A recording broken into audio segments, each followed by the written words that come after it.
tuziho imigendere itari myiza. Abandi bigisha bajya kwigisha bakavuga ngo bameze nk'ibyapa ngo biyobora abagenzi. Ese kuba bitwa babita ibyapa biyobora abagenzi ntaho bahuriye n'ibyo bitugu by'abapfapfa? Ntaho baba bahuriye nabo bapfapfa? Ko muvuga ngo Imana ntishobora gukoresha abapfapfa ngo ifite abakozi. Tukaba tuzi yuko hari abantu bakora umurimo w'Imana, bakorera Imana kandi abantu bagafashwa. Bo reka mbaze n'iki kibazo kimeze gitya. Dufite inyigisho cyangwa se kwigishwa yuko Kristo ashaka umugeni kandi uzava hano mu isi. Yego. Nkiri kubaza icyo kibazo ariko ndabanza mvuga ukuntu ngewe mbyumva. Ukuntu mbibona Imana ishaka umuntu uzava mu isi akajya mu ijuru, mbifata nk'uko waba uri umugabo ufite urugo rwawe, hakaza umuvandimwe wawe, murumuna wawe cyangwa mukuru wawe, utuye ahantu muri pariseri runaka, akakurwanya. Ari umuvandimwe wawe cyangwa se ari n'umwana wawe wabyaye. Reka mbivuge nk'umuhungu wawe w'imfura urugero. Noneho umuhungu wakavuga ati ugomba kumbwira impamvu wabyaye runaka utambajije. Muri uko kukubaza urabona yuko ndi umwana ufite imbaraga. Yego. Kubera mfite imbaraga rero ntushaka guhangana nanjye, kandi hari abandi bana nabyaye. Kandi abo bana mbakeneyeho amanota meza. Yego. Ndagufashe nkohereje mu kindi cyanya hano nakiza abana banjye ngo bajye kuhatura. Nkoherejeyo ngo genda ube muri bo. Yego. Unarangije urigamba ngo wasi ugushije ishyano. Uvuga ngo keshi na keshi ikintu ureba nicyo wibonamo. Kandi nanone ikintu nanone uwibonamo ni nacyo ukora. Imirimo ya Satani cyangwa se imirimo ya Satani iri hano mu isi niyo tubona twese. Siko bimeze?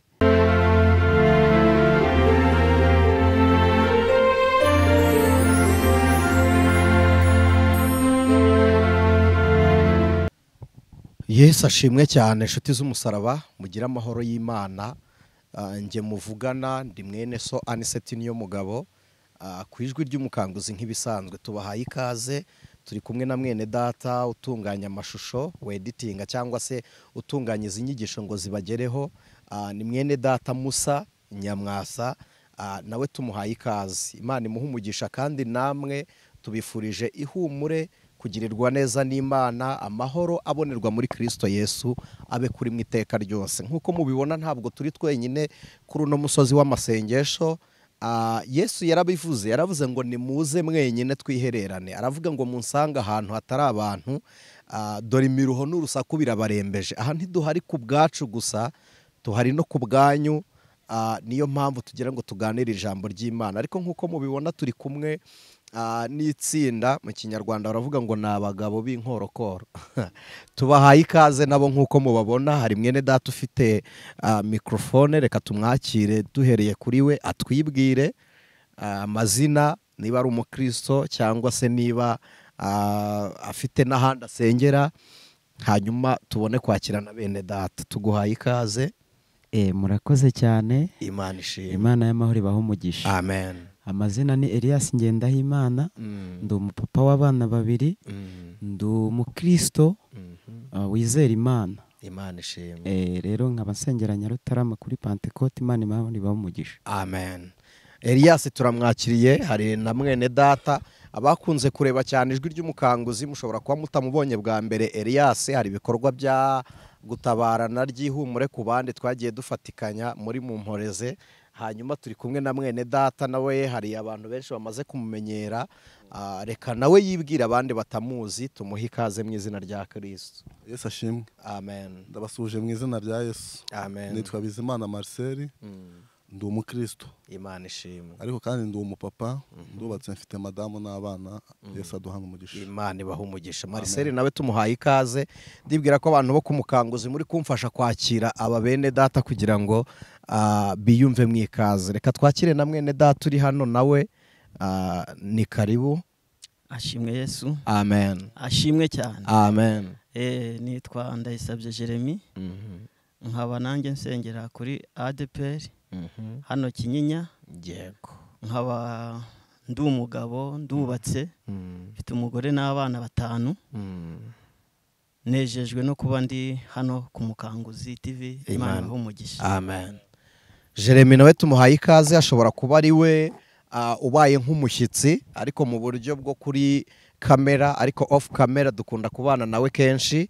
Reka tubahe ikaze kandi namwe aho muri ku migabane itandukanye, mu bihugu bitandukanye ndetse mu ntara zimwe na zimwe, mu birere bine bigize isi. Imana ibaha umugisha. Reka tubanze twifashishe mwene data Marcel adufashe gusenga Imana, hanyuma dutangire n'iyi gahunda yo kuganira ijambo ry'Imana. Yesu abaha umugisha. Mana data twese uri mu ijuru. Haleluya. Mana nyir'ububasha, izina ryawe nirishimwe Yesu. Mana nyir'ubushobozi, ubwami bwawe nibuganze. Turagushimye, tuguhaye icyubahiro kuko uri Imana ikwiriye. Wabanye natwe, ukuboko kwiza kw'Imana isumba byose kwabaye kuri twe. Turi imbere yawe kuri uyu musozi, umuririmbyi yuzuye umwuka. Ijambo ryawe riraduhumuriza, ritubwira ko dukwiye kuza imbere yawe tukakubwira mwami uburushyi bwacu, tukakubwira iminaniro yacu, kuko nawe uri Imana yitaye kuri twebwe. Turi kuri uyu musozi rero, kandi hahirwa abagushakana umwete kuko nibo bazakubona. Twagiye tubona ineza yawe mu bihe byatambutse, twagiye tubona ukuboko kwawe mu bihe biteye ubwoba. Ntago wadutereranye aho Satani yifuzaga kutwica urupfu rubi rw'ibivume. Imana yatubereye byose, yatubereye agakinga k'amakuba. Niyo mpamvu turi imbere yawe kugira ngo tugirirwe neza n'Imana isumba byose. Ntaba ari twebwe rero mwami, turi imbere yawe. Turakwinginze cyane kugira ngo utugirire neza mwami w'amahoro. Turakwinginze kugira ngo ibyo ushaka bari byo bibaho mwami. Aya masengesho ubane natwe, yaba ari twebwe twicaye ahangaha, baba ari abandi bayakurikiranye. Buri wese afite uko gushaka, buri wese afite icyifuzo kimuri mu mutima, kandi no buhungiro bw'abakwizera. Urakomeze kukubana natwe rero, komeza kutugirira neza no kutwambika imbaraga. Iby'Imana ishaka byose abe byo ni mu izina rya Yesu Kristo. Amen. Imana ibaha umugisha. Reka twongere dushimira Imana. Iki kiganiro nubwo mubona turi ku musozi w'amasengesho, ariko nibaza nawe buri muntu kwisanzura akabaza icyo yumva, atekereza icyo yumva, aho uri confused, aho ufite urujijo mu ijambo ry'Imana, haba kuri Bibiliya. Twarababwiye ushaka kubana natwe kuri kamera, twarababwiye si uburyo bw'uko tutabona uko dutumira, no, ahubwo ni ukwisanzura ko ni umukanguzi. Wowe ushaka gukanguka ukagira icyo umenya, tuganire ijambo ry'Imana. Rero turi kumwe na bene data mu kiganiro cyitwa Bazanawe. Sinzi aho ugira urujijo, muri komenti harahari. Kandi iki kiganiro kinyuze umutima wawe, gisharinga ugihe n'abandi. Imana ibaha umugisha. Binabaye ngombwa wakora subscribe niba utarayikoze, kugira ngo tujye tubana mu mwanya w'ijambo ry'Imana. Rero twishimiye bene data, n'abakristo, n'abizera bafite aho bateranira. Mahire bose bakiriye Yesu nk'umwami n'umukiza w'ubugingo bwabo. Juste bategereje ijwi ry'impanda yavuga abera tugataha. Rero tubahaye ikaze, mwumve mwikaze ku ijwi ry'Umukanguzi TV. Dufite intego twebwe yo gukangura abantu no gukangurira, ko ukangura umuntu usinziriye ugakangurira abantu biyobagiza. Rero abiyobagiza badakora iby'ijambo ry'Imana kandi babizi, tubakangurira kubikora. Hanyuma n'abasinziriye, hari ibitotsi by'urupfu, hari iby'umunaniro, hari n'ibitotsi bimeze nk'aho ari iby'iminsi ya nyuma. Ko Imana yabwiye Yesaya, iramubwira ngo genda uhagarare Yerusalemu, ubwire abakobwa b'i Siyoni, ubwire ati ye mukobwa w'i Siyoni, byuka urabagirane. Kandi noneho abivuga atari gukangura umuntu ku buriri. Ni muri mayindi, mu mitekerereze. Ntibari bafite gutumbira, amaso yabo yari ameze nk'ayahwejwe, atareba imirimo y'Imana. Rero reka twakire umwe kuri umwe icyo wibaza. Nk'uko ikiganiro kiri nyine, nibaza nawe, turagusubiza. Turahera kwande? Murakoze cyane kuri uyu mwanya wo gukangura abantu mu mitima yabo, kuko buriya umutima iyo ukangutse wohereza ubwonko, yego, ubwonko bukayobora umutima. yego. Murakoze rero, Imana y'amahoro ibahe umugisha. Njyewe ni ibibazo byinshi nari kubaza, ariko hari ijambo ry'Imana dukunda gusoma Yego. muri Bible, cyangwa reka simvuga muri Bibiliya, kubera ko benshi hari igihe tuba turyitiranya no muri Bibiliya, ariko ugasanga iryo jambo yenda muradufasha, ugasanga riramenyerewe ariko ritanditswe. Yego. Urabona abamarayika Imana yohereza mu isi, Yego. baza ari umucyo wo kwera, ariko ntago abamarayika baza mu mwijima, ibyo biramenyerewe. Ariko mpora nibaza impamvu abantu benshi bavuga ngo nzahagarara ku bitugu by'abapfapfa ngo mbwirize ubwoko bwanjye. Ese marayika yamanuka mu mwijima akabwiriza abera kuva mu mwijima? Murakoze cyane, kandi nawe ari mu mwijima. Kandi nawe ari mu mwijima. Aha, ubundi agaciro k'itoroshi ni uko umwijima ubaho. Juste iyo umwijima uhari niho umucyo ugaragara. Yego. Iryo jambo nzahagarara ku bitugu by'umupfapfa, ndivuze nk'uko rivuzwa, rimenyerewe. Niko rimenyerewe. Reka turyite nk'imfashanyigisho, ariko si ukuri. Kuko hambere aha hari uburyo umwuka yagiye akorana n'abantu, hakaba icyitwa guhangwaho. Yego. Guhangwaho ni igihe umuntu ahuye n'ibihe bimutunguye ataramenyereye, agakoreshwa n'ikimurimo. Mu Kinyarwanda hari igihe umuntu asara tugahita tuvuga ngo ahanzweho n'abadayimoni. Yego. Ahanzweho n'umwuka wera. Igihe cyo guhangwaho umwuka yaramanukaga agahita atoranya umuntu ashaka, umwuka agahanga ku bantu. Sinzi niba icyo Kinyarwanda cyumvikana. Ariko noneho igihe turimo ntabwo ari igihe cyo guhangwaho. Iryo jambo ntaryo nasomye, sinanemera wenda ko ryanditswe ko ntaryo ndabona, noneho reka sindihakane kuko rikoreshwa n'abantu benshi, ahubwo turikoreshe muri ubu buryo. Iki gihe abantu bakorera Imana ntabwo ari abantu umwuka ahagaze ku bitugu, no, ahubwo ijambo riravuga ngo nimumenye ukuri niko kuzaba batura. First of all, gukorera Imana ni ugukurwa mu bubata bw'ibyaha, tubukuwemo no kumenya ukuri. Ukuri ni ijambo. Ijambo ni Kristo. Kristo ni umwuka. Umwuka ni Imana. Rero ntabwo azaza ngo ahagarare ku bitugu, kuko Kristo ntaduturaho, ahubwo aduturamo. Rero udafite Kristo muri we, niko Yohana yanditse, yaravuze ngo udafite uwo mwana w'Imana muri we nta n'ubugingo buhoraho. Ngo ariko ufite uwo mwana w'Imana afite n'ubugingo buhoraho.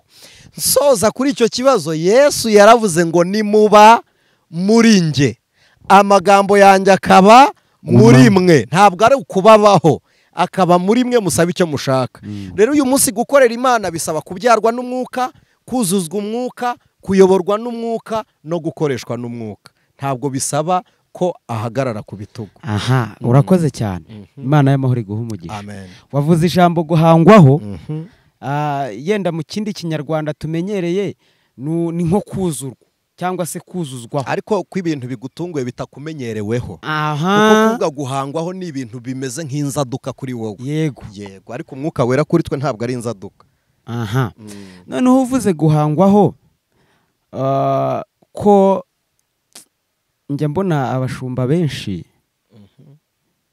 bajya muri Isiraheli. Nibyo ndeba, yaba ari ku mavidewo, yaba ari ku ma YouTube, ugasanga umuntu bamujyanye kumubatiriza muri Yorodani. Ese aba ari ukugira ngo ahangweho na wa mwuka wera, aba ari ukugira ngo yongere yuzure izindi mbaraga? Ese uwo mubatizo usobanuye iki mu by'ukuri? Uriya mubatizo w'abajya muri Yorodani usobanura kutiyakira no kutamenya umubatizo uwo ari wo. Impamvu ya mbere yo kutiyakira, baba bumva bashaka kwisanga mu mateka. Kandi ubundi ntabwo Yesu ari umuhuza w'abantu na Isiraheli, ahubwo ni umuhuza w'abantu n'Imana. Noneho kutiyakira mu mateka ni iki? Baba bavuga ngo aha niho Yesu yabatirijwe, ngo niho Petero yabatirijwe, ngo niho runaka yabatirijwe, bakavuga ngo natwe reka tubikore kuko babandi ariho bari. Uriya ntabwo ari umuhango w'umubatizo. Mu by'ukuri ni iyo context nge mbibonamo, kuko ubundi umubatizo ntabwo tubatiza abantu umubatizo ubahindura, ahubwo tubatiza abahindutse. none ubwo ubanza unyumveho gato. banza utindaho ku mubatizo kuko hari akandi kabazo. Umubatizo ni ijambo rivuga batizo, risobanura kwinikwa. Iriya sembore y'umubatizo, amazi, ariya mazi ashushanya urupfu. Amazi menshi ashushanya urupfu, ni nacyo kigereranyo cy'inyanja itukura yo mu gitabo cyo Kuva. Kandi abandi bakristo benshi twumva ko amazi asobanura ubugingo. Urakoze, ndagusubiza. Ariya mazi ashushanya urupfu. Yego. Noneho kubatizwa ni ukwinikwa mu rupfu. Yego. Sibyo? Igihe wubuwe ukazukana na Kristo. Ni ikimenyetso cyo ku karubanda gikorwa n'uwizeye, akaba ari guhamya uwo yizeye. Amen. Sibyo? Noneho kwizera kwacu ntabwo biba none ngo nejo tuzizere nejo bundi twongere twizere. Kwizera biduhesha agakiza, ariko gukizwa biba rimwe. Ahubwo tugahora twezwa. Tugahora twezwa. Noneho umuntu wabatirijwe, ntabwo iriya Yorodani isobanuye gupfana na Kristo, tukibira mu rupfu rwa Kristo, twarangiza tukazukana nawe, kuko nawe yabikorewe. Yohana mubatiza kuri Yorodani. Sibyo? Si Betaniya harya? Yego. Abatirizwa i Betaniya. Rero umuntu uva hano akajya muri Isiraheli abasuye amateka. N'uwabatizwa abakoze amateka. Keretse uwajya akabatirizwayo atarasanzwe abatijwe. Yego. Sibyo? Ko kuba bizi ku mukanguzi hari abo twahaye iyo promosiyo, reka tubikore gutyo. Babatirijwe muri Isiraheli, ariko bari batuye hariya hafi, utagira ngo nabavuye naha bajya kubatizwa. Uretse ko n'uwabikenera nawe yahava akajyayo, n'uburenganzira bw'umuntu. Ariko umubatizo wo muri Isiraheli ntabwo ari wo wejejwe, ahubwo hejejwe umubatizo wo muri Kristo Yesu. Kuba warakiriye urwo rupfu n'umuzuko wa Kristo, ukaba umuhamya w'ibyo ukora. Ntabwo hezwa igihugu batirijwemo, ahubwo hezwa impamvu itumye ubatizwa. Urakoze cyane. Murakoze nawe, Imana ibahe umugisha. Hanyuma kuvuga ngo amazi ashushanya ubuzima, ntabwo ari amazi ahurura atemba cyangwa agira gute. Ni amazi yo mu isoko. Niyo spiritual ashushanya ubuzima cyangwa umwuka wera, ko Bibiliya iravuga ngo abantu bizera imigezi y'amazi y'ubugingo izajya itemba idudubiza iva mu nda. Hanyuma rero amazi menshi yo kubatirizwamo, juste urupfu rwa Kristo nibwo buzima bwacu. Ashobora gushushanya ubuzima ku ruhande rumwe no ku rundi ari urupfu, kuko gupfa kwa Kristo niko kubaho kwacu. Birashoboka. Yesu abaho umugisha. Ni wa muririmbyi ngo kubaho ni Kristo no gupfa ni Kristo. No gupfa ni inyungu. Yego. Ku mukristo wese ukuri. Yego. Asante sana. Murakoze cyane. Na bene data nabo abazi. Murakoze cyane. Hari ibyo ndi kugenda wenda numva, nkagenda numva bimeze nk'ari bishyashya muri njye, ariko nanone nkarushaho gusobanukirwa. Nk'ijambo ryo kuvuga ngo Imana izahagara ku bitugu by'abapfapfa yikorere. Icyo mpamya neza cyo, Imana ntabwo ikennye abakozi. Uburyo yajya gushakira abakozi mu bapfapfa kabisa. Wenda aho ngaho rwose, kuko nasacinze no muri Bibiliya ijambo ryo kuvuga ngo Imana izahagara ku bitugu by'abapfapfa ngo ubundi ikore, ntaje gusanga wenda ni nk'amagambo abantu bifashisha wenda bitewe n'impamvu runaka. Yes. Nayo iyo mpamvu yo gusasira amarangamutima yabo, kugira ngo kamere yo muri bo ibone urwaho rwo kwikorera ibyo bishakiye. Yego. Kuko bibaye ngombwa ko Imana igiye gukorana n'abapfapfa, icyo gihe Imana yabikennye abakozi. Ariko icyo mpamya neza cyo nuko Imana ifite abakozi, uwayemereye wese akagendera ku byo Imana ishaka, Imana ibasha kumuhindura umukozi. Kandi akaba umukozi nyamukozi. Yesu abahereza umugisha.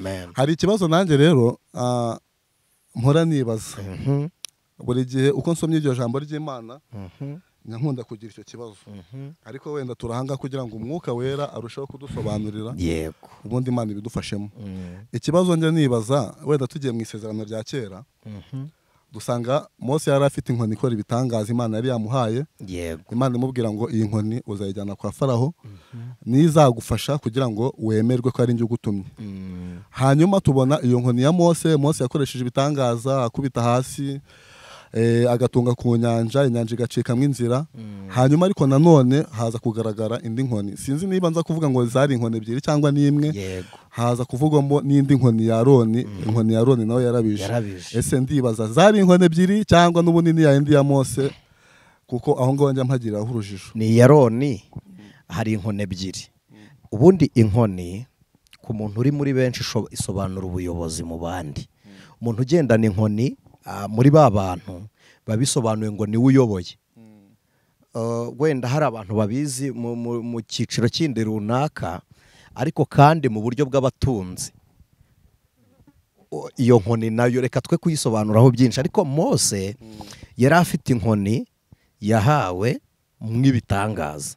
Iyo nkoni Mose agenda yashyizwe mu isanduku y'isezerano.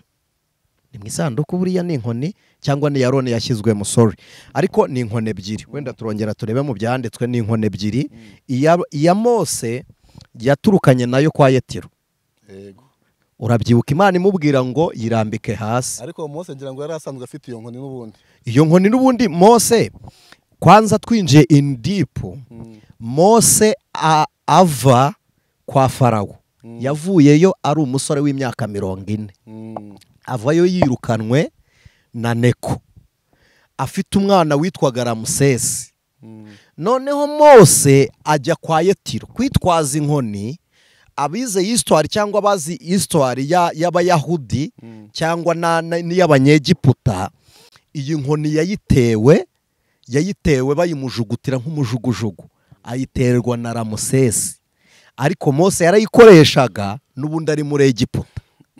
Noneho aza yayitwaje nk'umuntu ugiye kunyura mu nzira mbi mu butayu. Bwa kabiri ayikoresha nk'umushumba wari uragiye kwa sebukwe Yetiro, kuko yagiye mu butayu igihe cy'iminsi, agira kwa Yetiro aho bita Mediyane, anaragira umukumbi wa Yetiro, amara indi myaka 40. Burya Imana ituma Mose yaragize umwaka wa 80 w'amavuko, imutuma kugarura ubwoko bwayo muri Egiputa. Noneho yamusanganye iyo nkoni.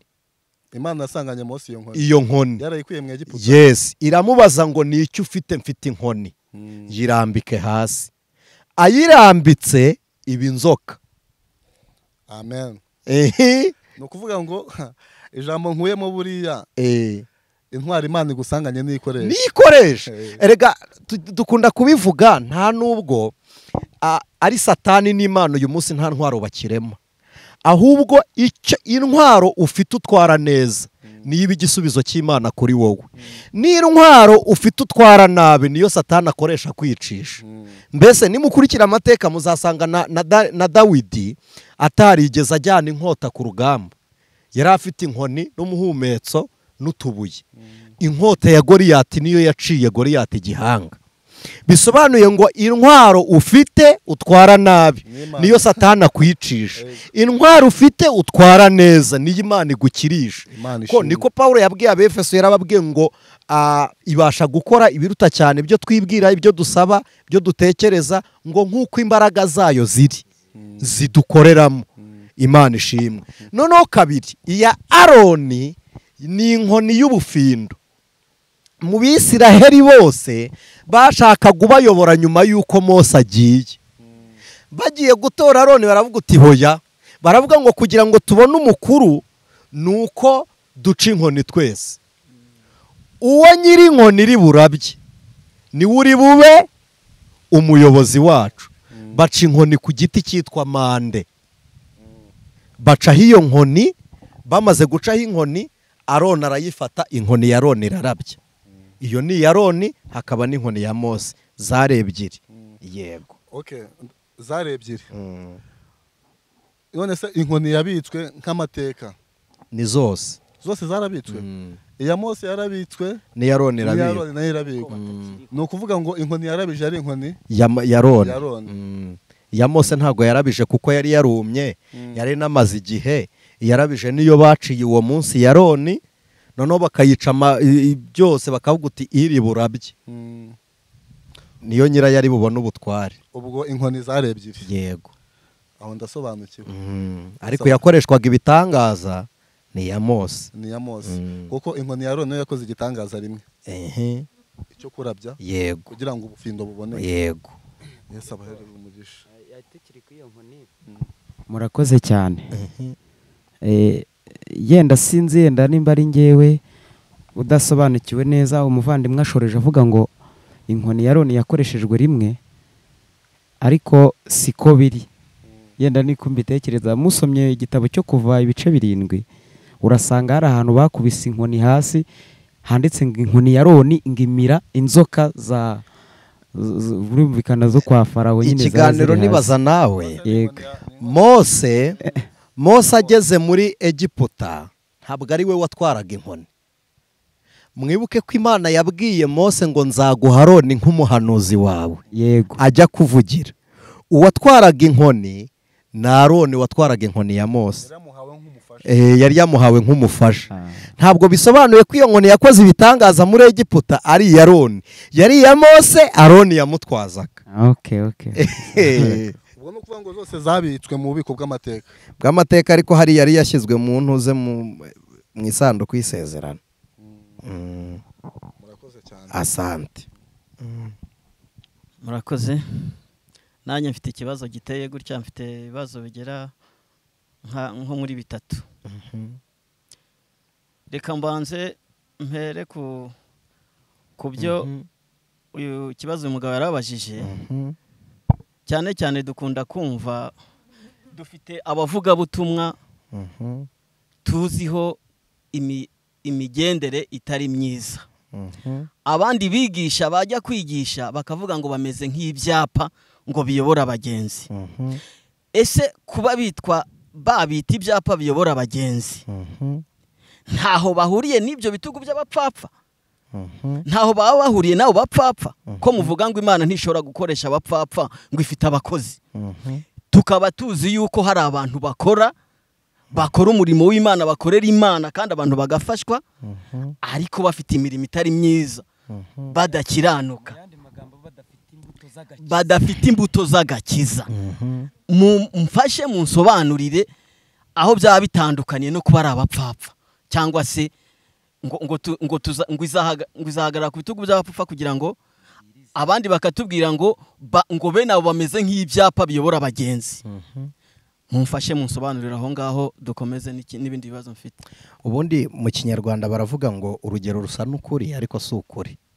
Iyo umuntu avuze ngo bisa n'ibyapa biyobora abagenzi, muri ino si ntabwo Imana yigeze izana ibyapa ngo ibyandikeho. Ubundi inyandiko dufite ziyobora umugenzi ujya mu ijuru ni ibyanditswe byera, ntabwo ari inyandiko ziri ku byapa bitimurwa.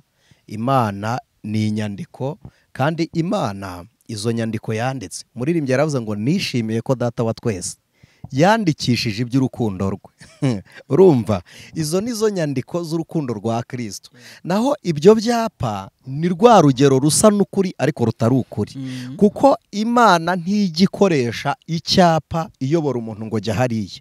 Umuyobozi dufite mu isi ni Umwuka Wera, kandi icyapa ntikimuvinga, Umwuka akorera muri twe.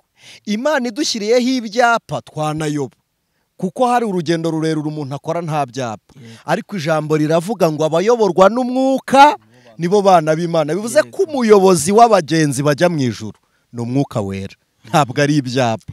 Hanyuma abo bantu rero bakora biswe ngo ni ibyapa bitewe n'imirimo mibi, ni urugero twe tubashyiraho kugira ngo tweze ibyo bakora, kuko tubafiteho inyungu mu buryo bw'idini. Ariko spirituwe Roma ni abapfu. Ko Bibiliya ivuga iki? Iravuga ngo bafite izina ry'uko bariho, nyamara ari intumbi. Sibyo? Kandi intumbi hari umurimo zikora. Bwa mbere zihagarika imirimo aho ziri. Umuntu ufite intumbi mu nzu ntahinga, hari imirimo ihagarara. Iyo mirimo rero ni imwe utababonyeho, ni imirimo y'ubutumwa bwiza, ni imirimo ikwiriye abizera. Iyo mirimo ituma wowe bita abapfapfa yahagaze kubera abo ari imirambo.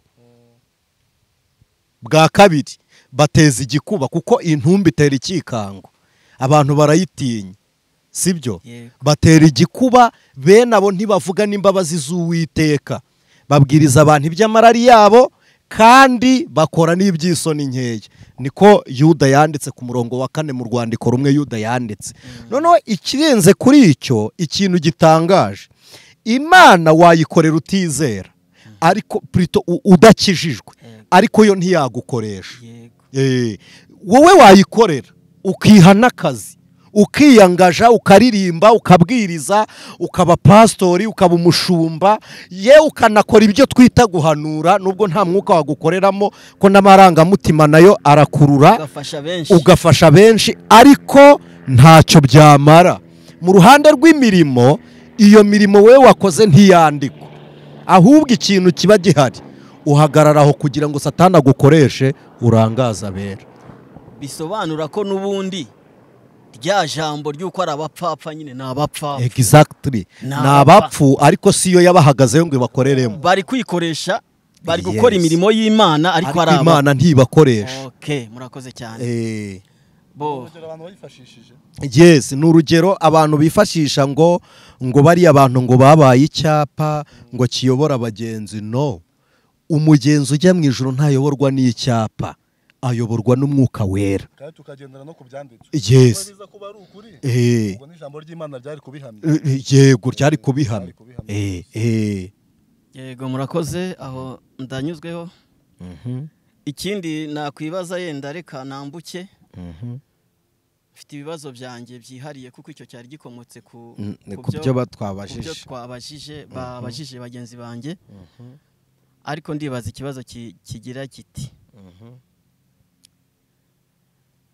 icyambere kiri kuri bari abasogokuru bacu tujya tuvuga cyane muri Bibiliya bo kwizera.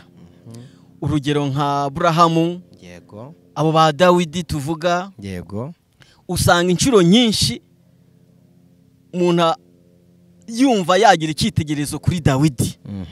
Buri wese akumva yaba intwari nka Dawidi.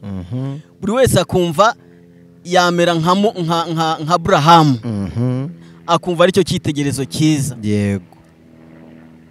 Ese yenda nk'abantu ba evangeliste cyangwa se abavuga butumwa yenda muturusha kugerayo.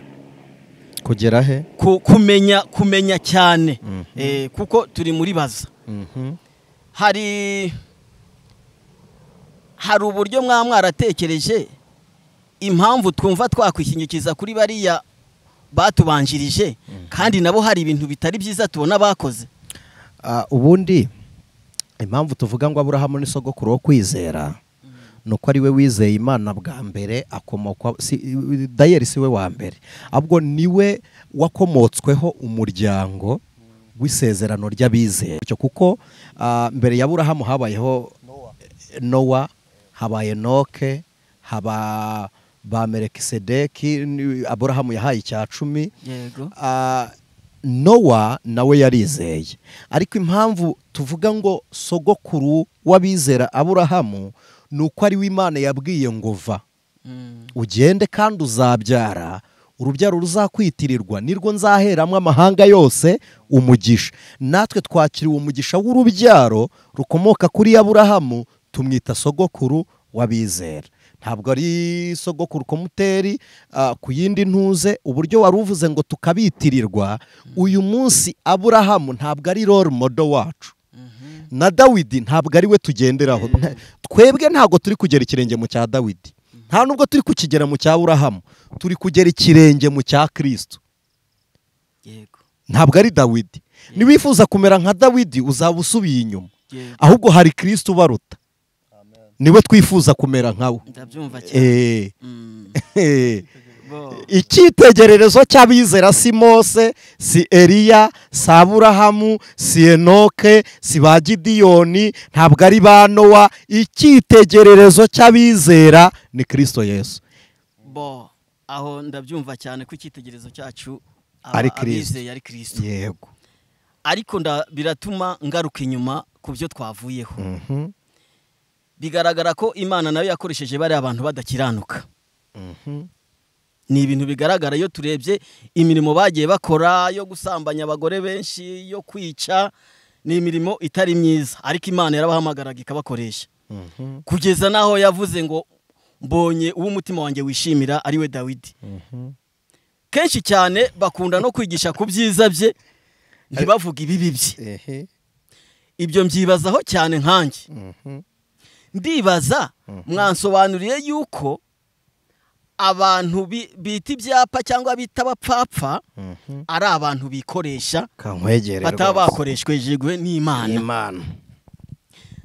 Munsobanuriye yuko Aburahamu ari Imana yamutumye kandi nawe afite ibintu bigaragara bitari byiza yakoze. Yazanye umugore witwa Hagari, yarongoye umujakazi witwa Hagari, reka na nyuma yafashe witwa Ketura, Sara yarapfuye. Nuko urakoze cyane. Muraza gutandukanyiriza he ririya jambo ryo kumbwira ngo bamwe Imana ntiba ibakoresha abandi yarabakoresheje kandi zangeso zose zitari nziza tuzibasangana. Urakoze cyane. Hanyuma hari icyitwa isezerano rya kera n'isezerano rishya. Isezerano rya kera ni isezerano rishya rihishwe, hanyuma isezerano rishya ni irya kera rihishuwe. Yego. Noneho bwa mbere uburyo bw'imishakire bwa mbere yo mwiyobokamana bwagengwaga n'igihugu uwo muntu arimo. Kabiri, n'uburyo bw'intambara abo bantu uvuga bagiye bicwa cyangwa bamwe bica abandi bwagenwaga n'amategeko y'intambara y'icyo gihugu, sibyo?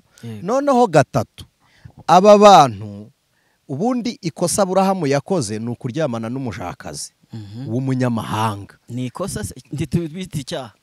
Ni icyaha kuko ni n'intege nke ko na Aburahamu yarakihanye. Hari ikintu mutazi, burya Sara yabwiye Aburahamu ngo genda uryamane na Hagari. Aburahamu aryamana na Hagari atagishije Imana inama.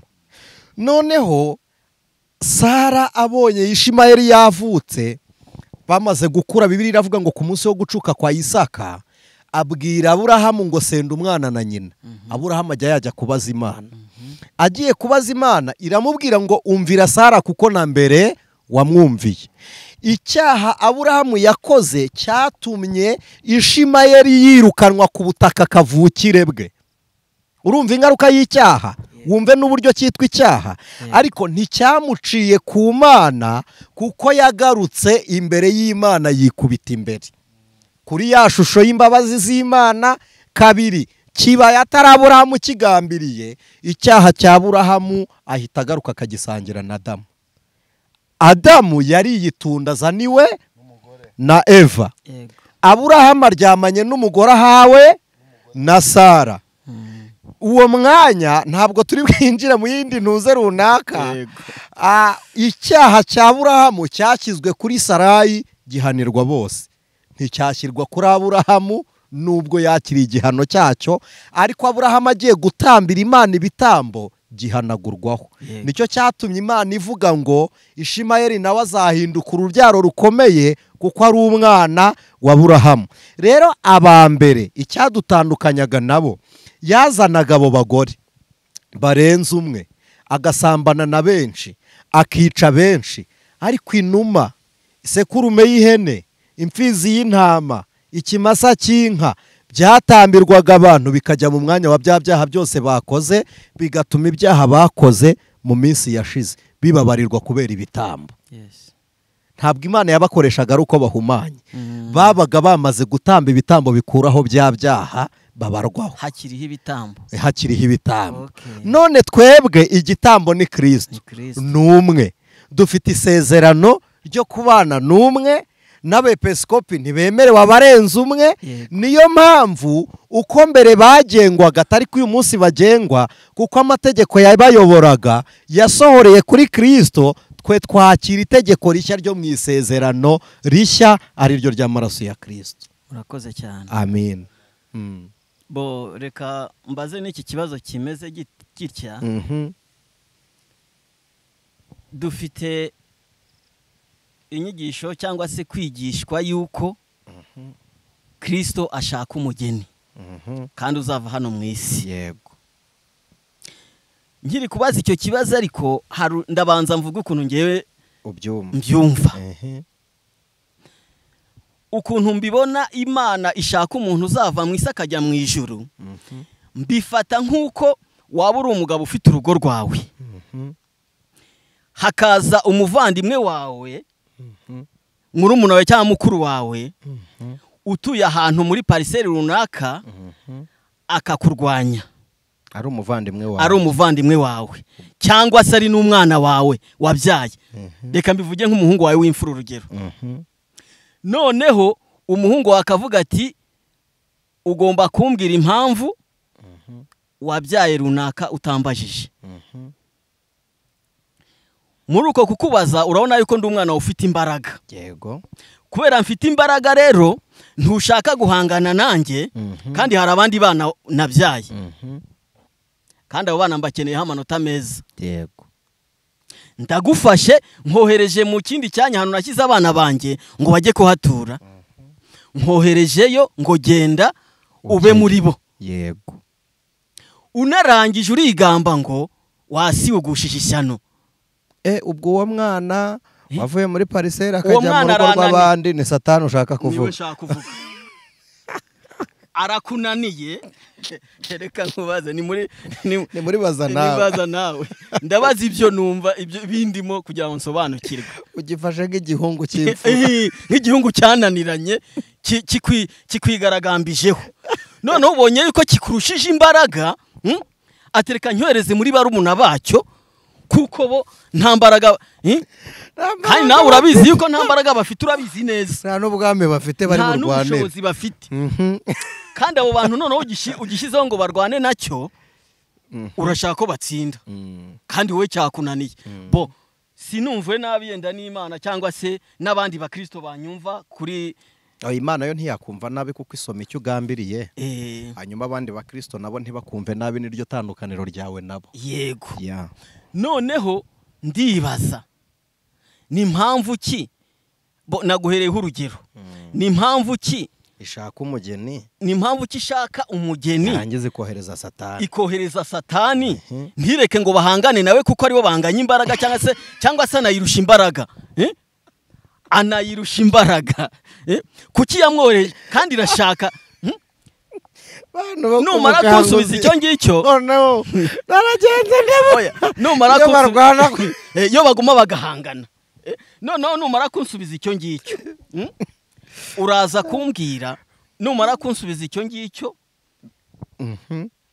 Oya reka bansubiza icyo nibyo byiza. Ntuze kugira icyo wibagira. Reka nze kugikomeza icyo kirangiye kugira ngo cyangwa se uraza kunsubiza niba amategeko twahawe na Mose niba mu by'ukuri ukurikije iyi ntambara turwana hano mu isi cyangwa n'uburyo wasomye Bibiliya bihagije, ubona hari umuntu uzayatsinda ku buryo azatsinda uyu mugabo twohererejwe uturusha imbaraga?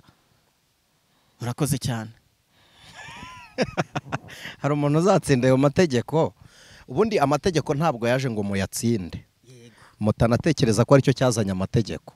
Ahubwo yaje ngo mugaragare nk'abanyantege nkeya. Ahubwo nimutsindwa nayo mumenye ko mudashoboye, muhindukirira Imana hanyuma ibone kubaha intsinzi. Kuko amategeko ashyirirwaho ibigande.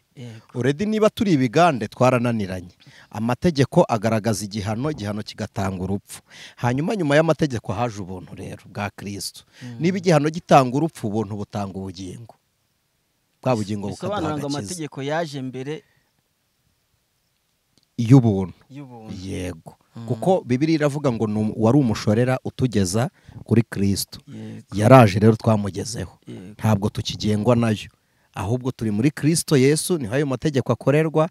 Nabiri ni urukundo. Juste ubwo ni rimwe nubwo tuyitabiri. Kundisha Uwiteka mutima wawe wose n'ubwenge bwawe bwose, ubwo ni urukundo n'ubundi. Ukunde mugenzi wawe nk'uko ni urukundo. Hanyuma kandi ntawe ugira urukundo adafite Kristo, kuko Imana ni urukundo. Kandi kwakira Imana no kwakira Kristo nk'umwami n'umukiza. Hanyuma Imana kohereza Satani mu isi, ntabwo byari bisobanuye ngo imwohereje muri twe turwane nawe tumutsinde, kuko yaramwohereje imukurikiza umwuka wera.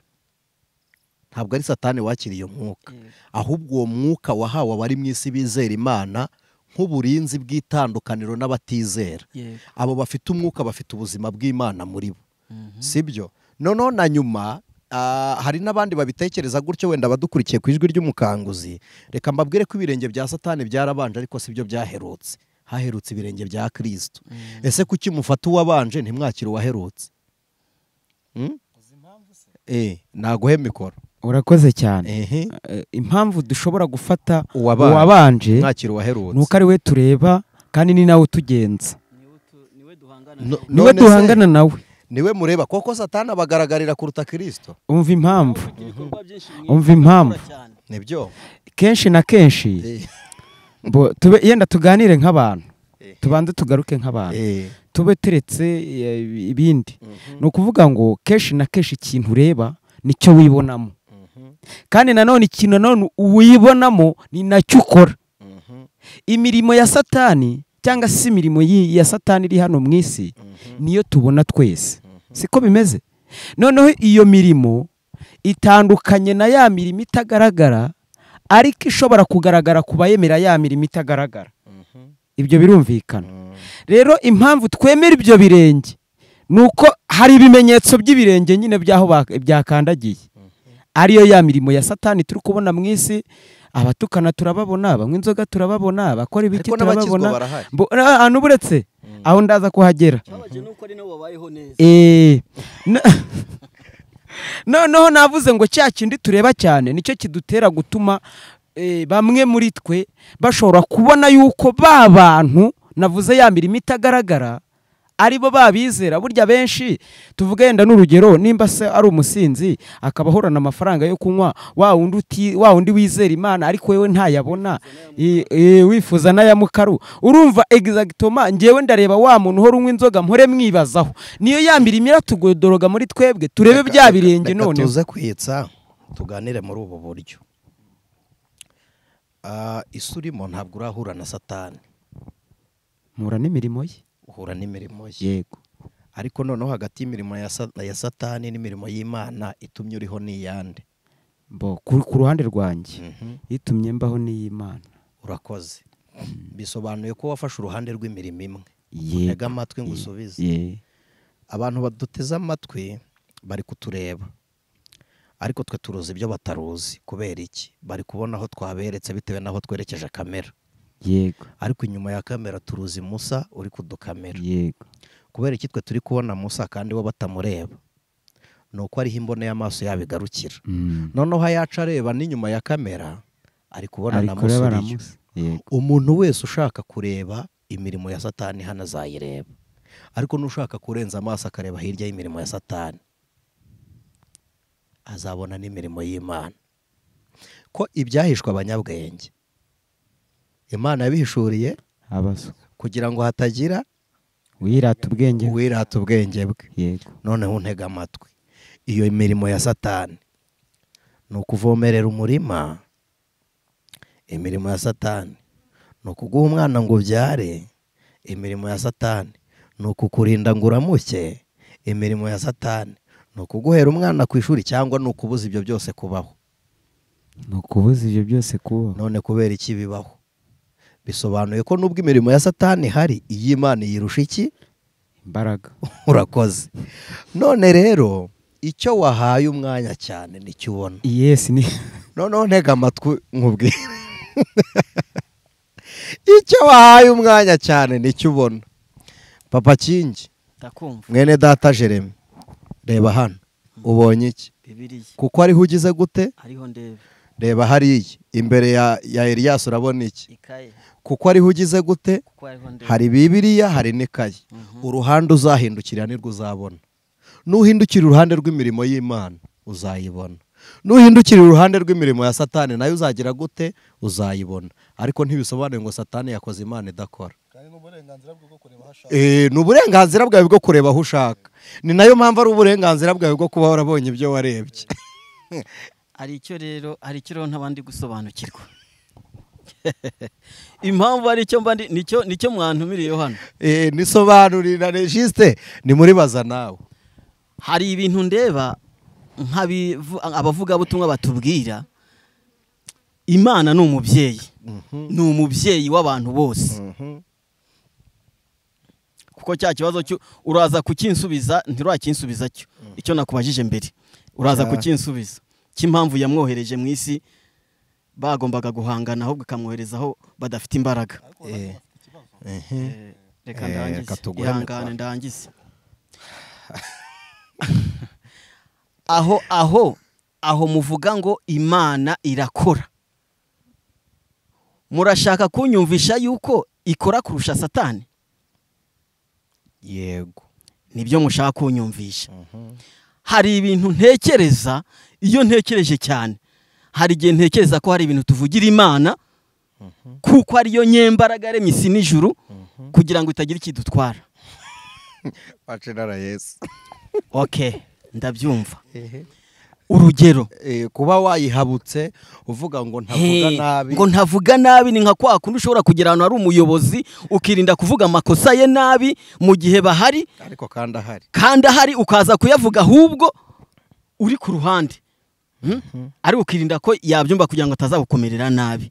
Nuko agace gato njya mbifatamo.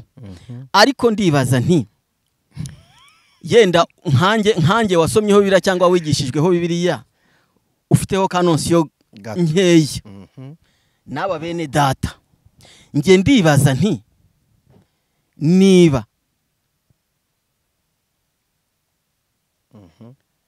yaramwohereje niba Imana ikora mu by'ukuri, hari n'abandi tuzi bemera yuko Satani akora. Noneho iyo turebye dusanga n'ibikorwa bya Satani ari byo biganje, ari nabyo byiza, ari nabyo bishimisha abantu, ari nabyo bifasha abantu, ari nabyo bikoze muri ubu buzima bwa buri munsi. Kuko uzasanga abantu benshi babona ubutunzi mu buryo bunyuze mu mucyo bw'Imana. Nuko buri wese atabasha guhagarara ngo akubwira ati dore uburyo nabonye amafaranga. Niyo yaba pastor, niyo yaba umukozi w'Imana gute, kuba yagusobanura ati dore uburyo nabonye aya mafaranga byagorana.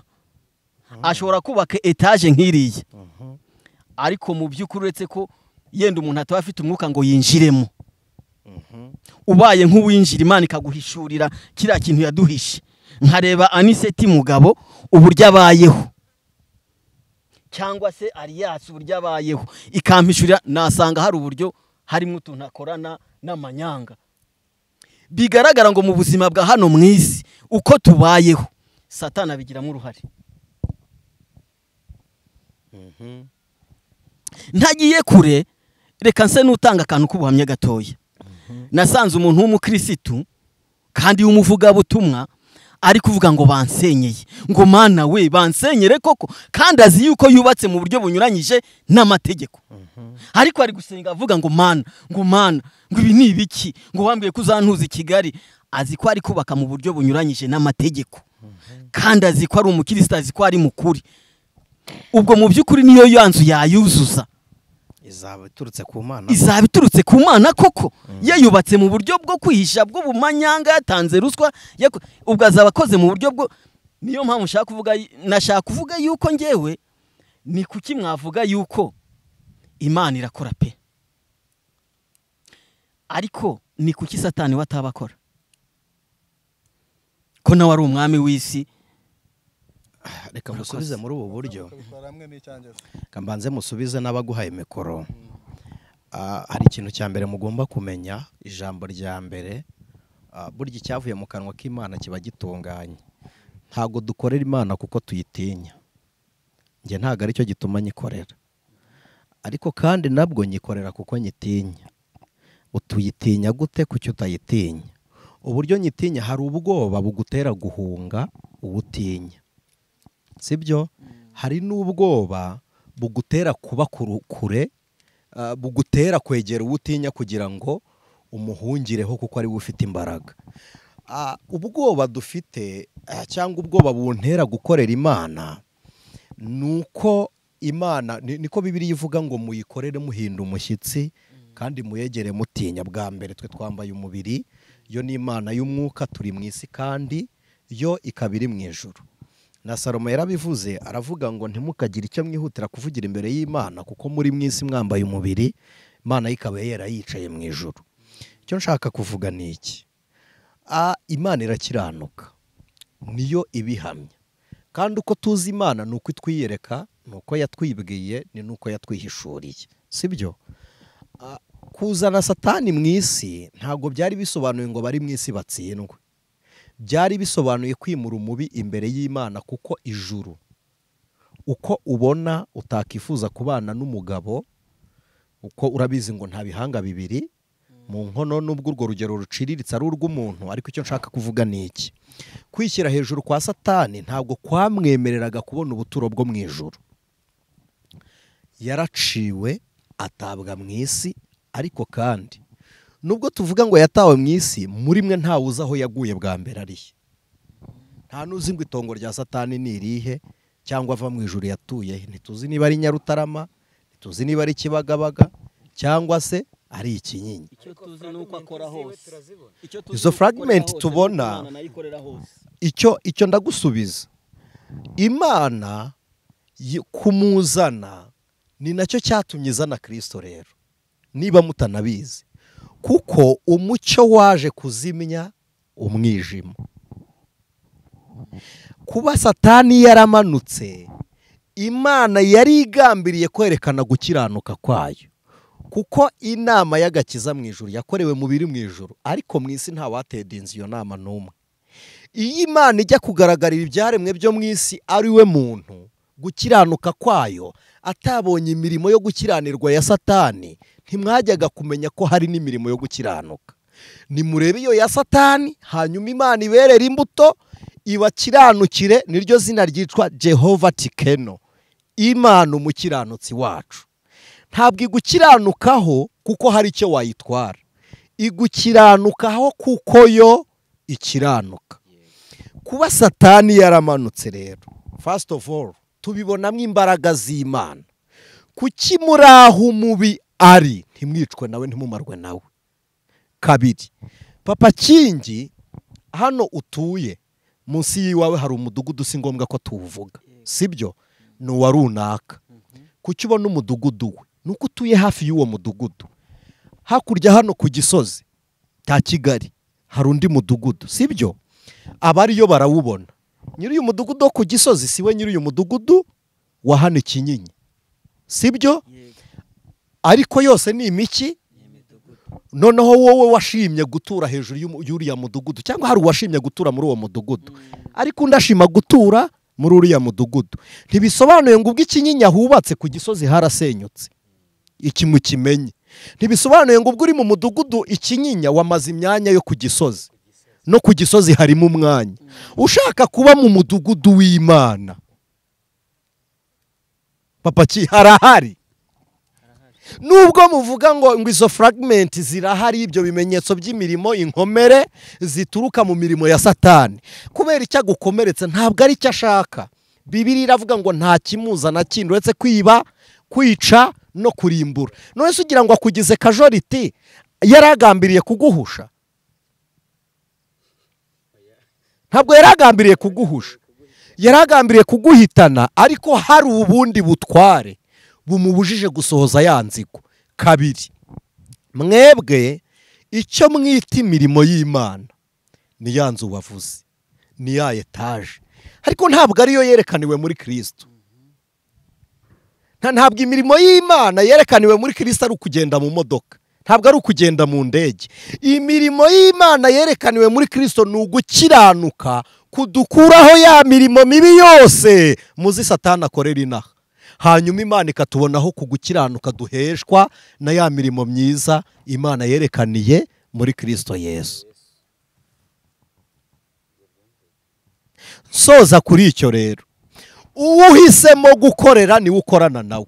Bwa kabiri, kuvuga ngo isi ngo abayirimo bagubwa neza, Papa Ki unsuye ngewe iwanjye, sibyo? Ukansura Elias, Marcel, mukansura, mfite uburenganzira bwo kurira muri saro turi gusangira. Mfite n'uburenganzira bwo kubasiga muri saro tumaze ibyo twasangiraga, nkajya kurira mu gikari, nkajya gukomba isafuriya. Ndi iwanjye, ndi muri stoke yaho bituruka. Kuki mushaka kurya nk'iby'abisi bari iwabo? Wafashe iryo geno ryo muri saro uragira iki mu gikari cyayo ko atari iwawe? Ubwo butware ko mutazabunganya nayo. Na Jeremie yaburanye urwo rubanza, yaravuze ngo warabateye baramera, bashora imizi, ibibabi bibi bitontome, Imana iravuga ngo itegereze hirya y'ibyo bibabi n'imizi urebe bigenda bite. Aravuga ngo mbonye barabavu.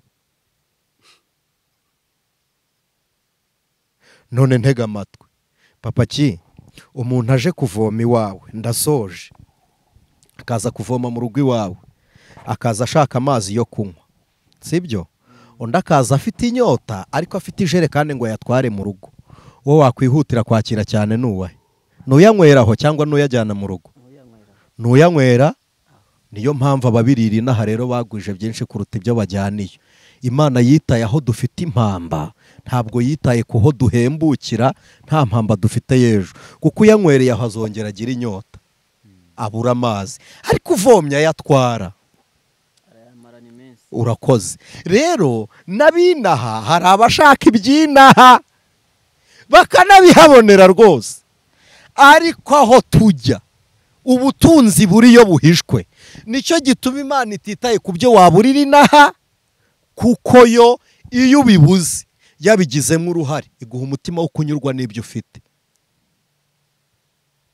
Hanyuma iyo hari n'abantu bafite ibyo babuze bashinja Imana kandi atariyo nk'uko wari ubivuze. None se urambwira ngo umuntu arubatse atanze ruswa rimwe kabiri gatatu inzu barayisenye ngo Imana iramuhemukiye agiye mu ngaruka y'ibyo yakoze. None turi gufata ibyo ngibyo nabyo tukabyita fragment y'imirimo ya Satani nkaho ari Imana imuduterereje. Uyu munsi ntiyakiri Satani wamanuwe mu isi rero soza kuko Kristo arahari yimye ingoma muri twe ahubwo hari Satani abari mu isi bikururira. Naho wari waramanuwe Yesu yaje kumwirukanisha imirimo ye myiza nta gituranye natwe nta kigendera muri twe. Ugendera muri twe ninde? Ni Kristo. None se ari umuturanyi wawe n'uwo mubana mu nzu kwegereye ninde? Hanyuma mumpere mikora nsubize bwa nyuma. Mumpere mikora nsubize bwa nyuma. Ari umuturanyi n'uwo mubana mu nzu ukwegereye ninde? Unyegereye n'uwo tubana. Hanyuma se niba uwo mubana hagati ya Satani n'Imana ninde? Ubana nande? Nta gisubizo ndabona aho ngaho kuko Kristo atura muri twe. Ngewe nizera Kristo. Satani ndemera ko tubana kuko n'igihe cyose mba ndwana nawe. Wizera nde? Nizera Kristo. Satani se umukubita iki? Ni ingumi, ni urushyi, uca inkoni kuvuga ngo urwana nawe. Mu ntambara yawe na Satani uba uri gukoresha izihe mbaraga? Ni imbaraga nkura kuri Kristo. Urakoze cyane. Ariko ikibazo nyine mba mfite ni icyo ngicyo gusa cyo kuba yaraje ngo ndwanye. None se niba ukura imbaraga kuri Kristo uragaruka kuvuga kubana na Satani gute kandi ukurwanirira ari uwo muri kumwe? Aba hafi yanjye. Hanyuma Kristo akaba muri wowe. Aba muri njye. Ari uri hafi. Ari uri hafi n'uri muri wowe. Uteye ubwoba ninde? Hari imbaraga rero abantu. Izo mbaraga natwe ntitwamenya ngo twazikuye aha. Kuko wa wundi turi iruhande sinibaza impamvu tuba twizeye Kristo ariko ugashiduka waguye mu cyaha. Mu kihe cyaha? Ubundi kugwa mu cyaha. Kugwa mu cyaha. Nibaza nawe. Kugwa mu cyaha.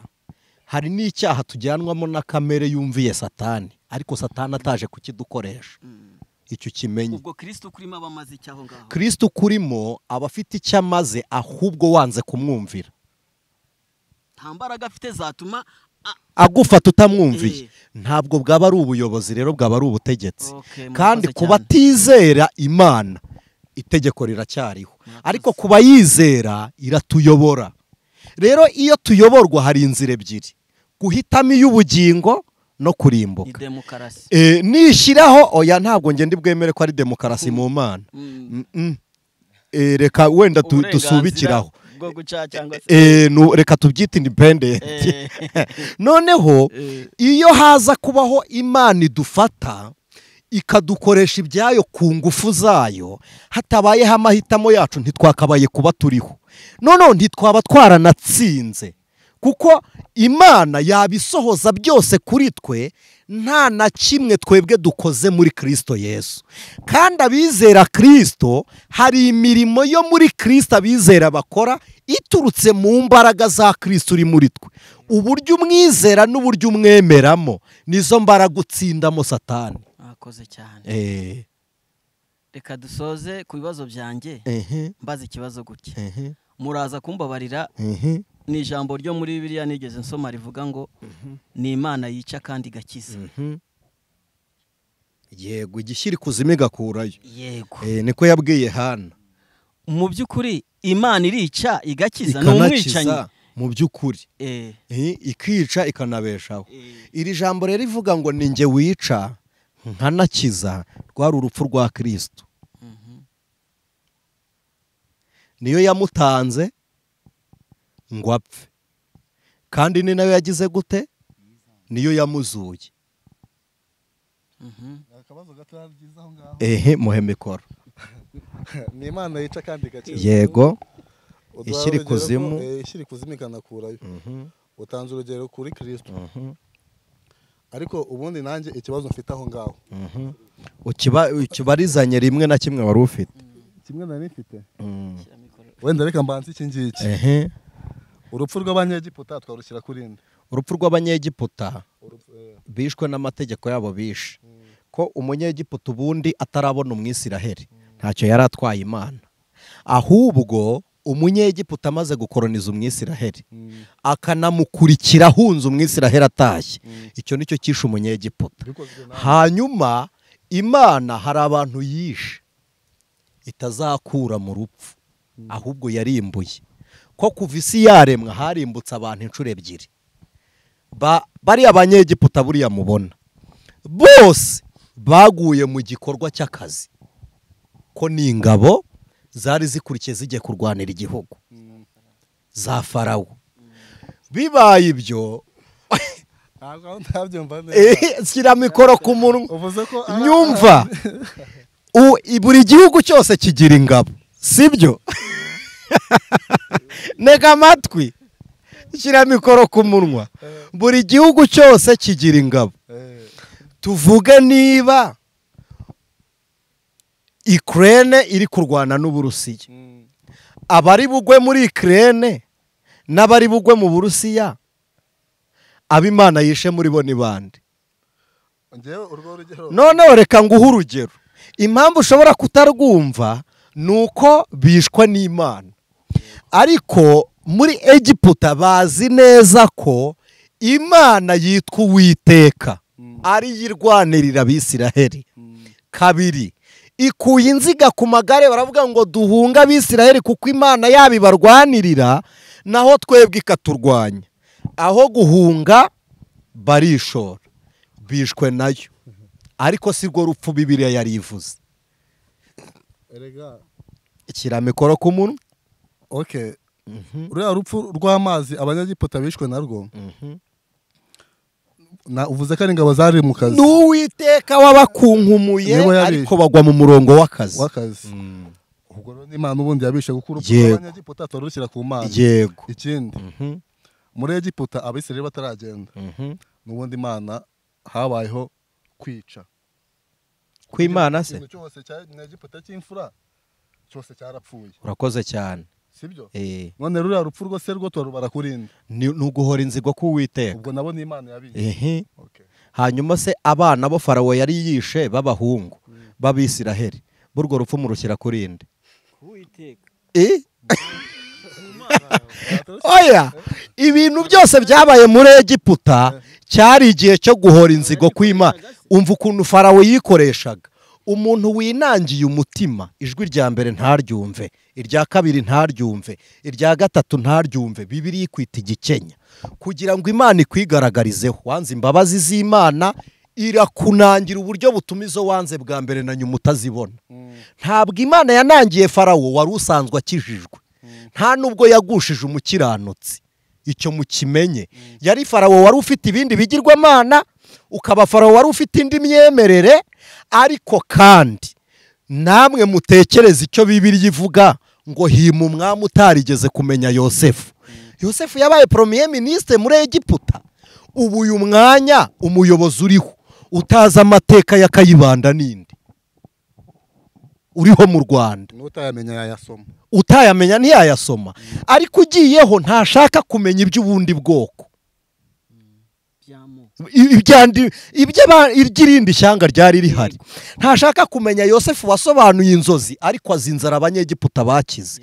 Yirengagije ubundi bwoko. dabora afite umutima wo kutamenya imana kuko udashaka kumenya ndi imana nanjye nzakwihisha nkunangire ntabwo imana imunangiye ko muteri kugira ngo arimbuke ifashe ishingiro ry'aho yari yubatse imukomereza inyubako. Reka tubwire n'abadukurikiye ko iyo winangiye cyane ugeraho ukanangirwa. None se ibyo bituma urwo rupfu bapfuye muri Egiputa cyangwa ku nyanja itukura bituma rubarwa kuri Faraho? Exactly, ko urupfu rwa rubanda ruzira ubundi rubanda ruzira umwami. Aho ngaho Faraho yararenganye. Faraho ni umuntu nk'abandi. Yararenganye rwose. Ahubwo reka kuko n'ubundi Imana yari yarabigambiriye ivuga ko umutima we uzawunangira. Ahubwo niba propose Satani ni Imana. Uwisha abo bantu ninde? Wa Imana yabishe. Oya reka duse nabitsa wenda dusenge tuze gukora session yindi tubaze kwa Farawo n'imikorere y'Imana kugira ngo tubasobanure tujye in deep ko nitujya in deep none haturarambirana ko twakoze ikiganiro kirekire. Cyo nshaka kubabwira ni iki?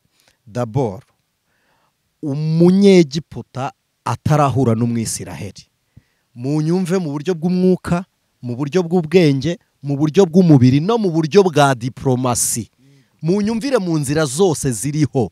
Reka mbabwire umunyegiputa atarabona umwisiraheli, umunyegiputa ari perfect ko imirimo y'abanyegiputa basenga ibigirwamana n'ibyo bakoraga byari bihwanye n'amategeko yabo, nta gicumuro bari bacumuye ku Uwiteka.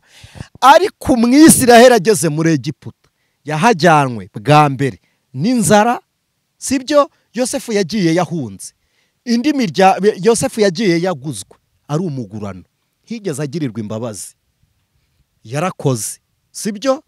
Hima umwami udashaka kumwitaho no kumwibuka. Icyo mukimenye.